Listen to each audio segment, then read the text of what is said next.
AI generated video છે, એની હું કોઈ પુષ્ટિ કરતો નથી, મારી વાત સાંભળી લ્યો. અને આ એક મને બદનામ કરવાનું કાવતરું છે મારા હરીફોનું, રાજકીય હરીફોનું, બરાબર છે.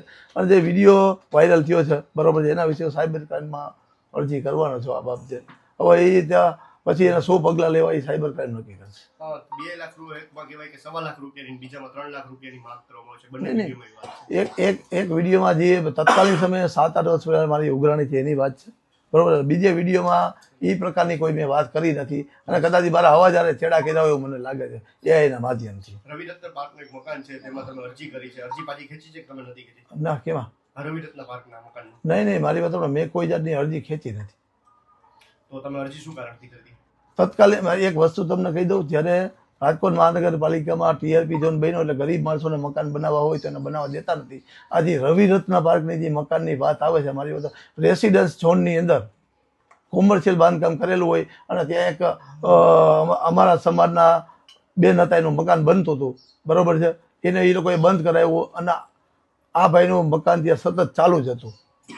તમે તેમાં અરજી કરી હતી, પૈસા માંગો છો તેવી વાત છે? નહીં, પૈસાની વાત નથી કરી. એક વસ્તુ કહી દઉં, મારી પાસે આવ્યા હતા કે અનિલભાઈ જીવાનું છે, મેં કીધું ભાઈ આમાં મારા પછી એની અંદર અવાજમાં શું છેડા કર્યા હોય મને પોતાના આઈડિયા નથી. કોણ કે ના, એ ભાઈ આવ્યા હતા એને, પણ આ વિડીયો જૂનો છે એટલે એ ભાઈનો જોઈએ ઓળખી જાવ ટૂંકમાં.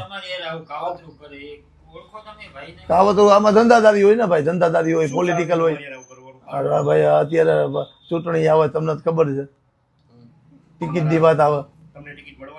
મારા ટિકિટમાં આ વિસ્તારમાં અનુસૂચિત જાતિ SCની અનામત આવી, બરોબર છે. મારામાં વિશેષ કાર્યકર્તા છે. હવે તમારી શું માંગ છે? તમે શું કાર્યવાહી કરશો? સાયબર ક્રાઇમમાં અરજી આપવાનો છો કે ભાઈ આમાં દૂધ ને પાણી કરી નાખે. કેનો? જ્યારે આ વિડીયો વાયરલ થાય ત્યારે હોય ને કે લગાવ મને ભગવાન, જો મને ખબર છે કે આ વિડીયો આ પ્રકારે વાયરલ થવાના.